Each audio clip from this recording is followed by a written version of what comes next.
Bonjour et bienvenue dans cette vidéo de test du Logitech Folio Touch pour iPad. Donc dans mon cas, il s'agit d'un iPad Air, mais le produit est également disponible pour les modèles Pro. Donc commençons tout d'abord par son emballage. Celui-ci inspire confiance grâce à une conception en carton et une aimantation pour l'ouverture et la fermeture.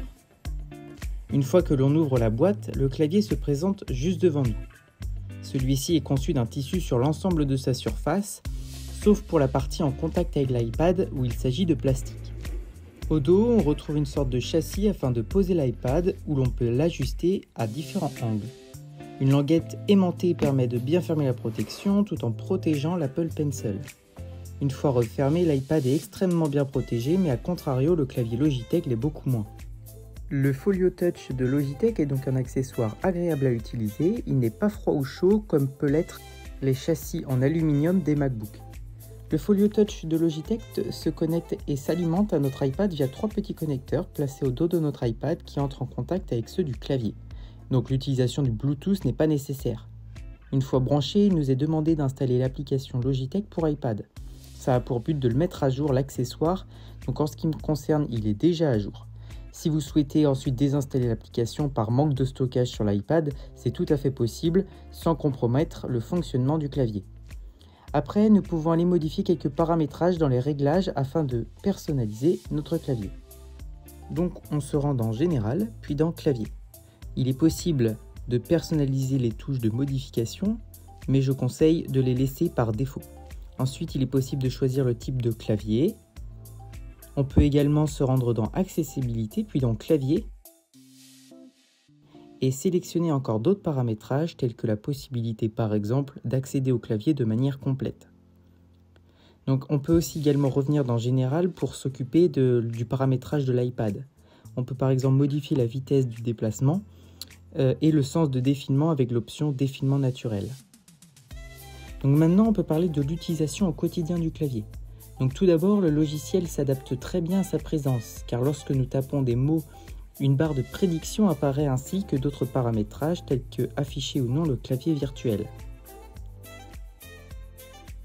On retrouve sur la première rangée un ensemble de touches de fonctions où l'on peut verrouiller l'iPad rapidement, modifier la luminosité de la tablette, la luminosité du rétroéclairage des touches ou encore le volume et des raccourcis comme le spotlight.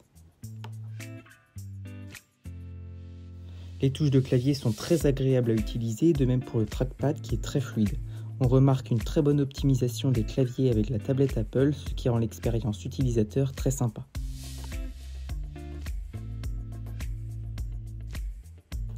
Il est possible de replier le clavier de telle manière à reposer la tablette sur lui. Dès lors, les touches du clavier se désactivent, ce qui empêche les fausses manipulations lorsque l'on tient à la main et que l'on tape sur les touches. On peut retrouver les caractéristiques techniques du Folio Touch sur le site de Logitech. Donc dans mon cas, il s'agit du Folio Touch pour l'iPad Air. Une chose importante à noter est qu'il est plutôt lourd, avec ses 642 grammes comme on peut le voir. Cela fait en tout avec l'iPad plus le clavier un poids de plus de 1 kg, ce qui peut être comparable à un MacBook Air finalement. Ce qui différencie le Folio Touch par rapport au Combo Touch, c'est au niveau du clavier, car celui du Combo est détachable, contrairement à celui que je possède. Cependant, le Combo Touch est 50 € plus cher, à voir si cela est réellement important pour vous. On retrouve aussi sur le site l'ensemble des touches de fonction que j'ai évoquées tout à l'heure. Concernant le prix, il est disponible à 159 € sur le site du constructeur, mais également sur Amazon. Je vous mets dans la description un lien si vous souhaitez l'acheter, parce qu'il s'agit d'un très bon accessoire comparé au clavier proposé par Apple à un prix plus abordable. Je le recommande donc si vous êtes amené à utiliser régulièrement un clavier et grâce à cette vidéo, je vous laisse vous faire un avis sur son sujet. Moi je vous dis à bientôt dans une prochaine vidéo.